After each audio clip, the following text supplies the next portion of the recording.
बहुत जरूरी है इस बात को समझना कि लोकतंत्र में जिम्मेदारी निभाना बड़ा मुश्किल काम होता है, क्योंकि लोकतंत्र और भ्रष्टाचार, इन दोनों के बीच का जो रास्ता है वो बड़ा ही एक पतली लकीर होती है, जिसके इधर की तरफ चले जाओ तो भ्रष्टाचार, इधर रह जाओ तो अनुशासन और जिम्मेदारी होती है। तो निश्चित तौर पर जब देश आजाद हुआ, धीरे धीरे करके हम आगे बढ़े, और जब देश आजाद हुआ था बहुत ही जिसे कहते हैं मजबूती से बहुत सारे सख्त कानूनों का को लागू किया जाता था, जो उन लोगों पर जिनके पास बहुत पैसे थे। हिस्टोरिकली अगर आप बात कर रही हैं, मैं आपको ये बातें इसलिए बता रही हूँ, मुझे याद है जब साहू जैन गए थे जर्मनी, और उन्होंने एक जो सीट है प्लेन में, वो नेहरू जी जो प्रधानमंत्री थे उनके बगल में पा ली थी। वहां पे उस समय तरीके थे कई ये करने का।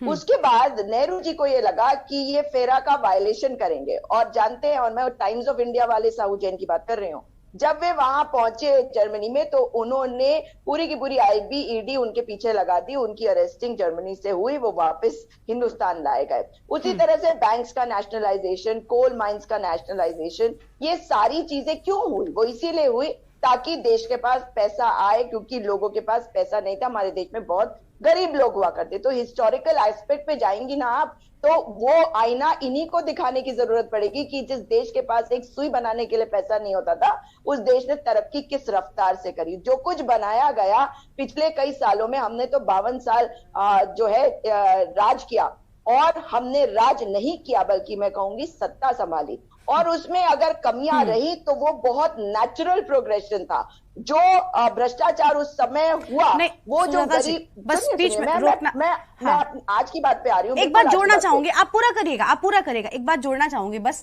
अभी आपने कहा कि हमने 52 सालों तक सत्ता में रहे, हमने चीजों को सुधारने की कोशिश की, फिर अगर ये नहीं सुधार पा रहे इतनी चीजों को, जैसे कि ये लोग भी कह देते हैं कि 70 सालों से चीजें बिगड़ी हुई हैं, देश को लेकर बहुत सारी बातें कह दी जाती हैं, तो भाई इनको भी इस बात का फायदा मिलना चाहिए ना कि 70 सालों की बिगड़ी हुई चीजों को ये 10 साल में कैसे ठीक कर लेंगे। अरे आप जो बात कह रही हैं, जो आपने कहा, मैं उसी बात के बस जोड़ना चाहती थी। हाँ, अब आप उसी में बता रही हूँ। जब देश में लोग जागरूक नहीं थे, पढ़े लिखे नहीं थे, पैसे नहीं थे, तब धीरे धीरे करके लोग आगे बढ़े, और जो बिल्कुल गरीब था उनमें से कई लोग पैसे बनाने लगे, शिक्षित हुए, वो सरकारी नौकरी पाने लगे। तो जिस स्टेज से हम आए थे, और मैं तो 52 साल के, आप 70 साल बोल रही है, मैं 67 साल ही बोलूंगी, क्योंकि 2014 के बाद 3 साल आप काउंट कर लेते हैं जब 70 बोलते हैं। तो धीरे धीरे करके जब देश बढ़ रहा था, उसमें भ्रष्टाचार निश्चित रूप से पनपा भी, मगर क्या केवल कांग्रेस की सरकार रही? कांग्रेस की सरकार उसके बाद हट गई थी, वीपी सिंह की सरकार आई, उसके पहले और भी सरकारें आई, उसके बाद अटल बिहारी वाजपेयी जी की सरकार आई। सभी सरकारों का अपना अपना तरीके से योगदान रहता है, लेकिन मुद्दा ये है कि आज 21वीं सदी के भारत में मुद्दा क्या है?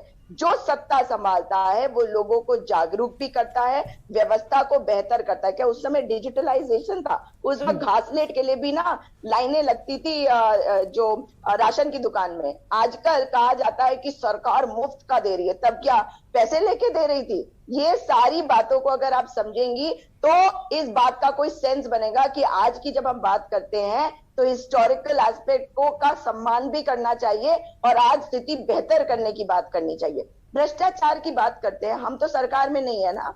अगर भ्रष्टाचार कुछ हुआ, जैसे कि अभी NH-74 घोटाले की बात हो रही है, तो करिए ना आप, हमारे समय में वो, और हम ही कर रहे हैं मांग, और आप नहीं कर पा रहे उसमें कोई भी कार्यवाही। भाई 5 साल तो निकल ही गए ना गरिमा जी, और उस वक्त तो और भी प्रचंड बहुमत मिला था। तो ये क्या बता रहा है? ये केवल शगुफे हैं, मुद्दों से भटकाना है। कभी यूसीसी की बात कर देनी है, कभी हिंदू मुसलमान, और कभी पाकिस्तान, और कभी सिखों के साथ क्या हुआ, इन सबको कुरेदना है ताकि लोगों को दर्द हो। क्या सिखों के साथ जो हुआ वो दर्द को कुरेदने के लिए नहीं किया जाता है? माफी हम कई बार मांग चुके हैं, और माफी काफी तब भी नहीं है। लेकिन उत्तराखंड क्रांति दल पर भी आप सवाल उठा देते, भाई वो भाजपा के साथ भी तो रहे, अगर कांग्रेस के साथ रहे। हमने सवाल उठाया उस तरीके का, जिस तरह से ये कह रहे कि भाई तुमने क्या कर दिया।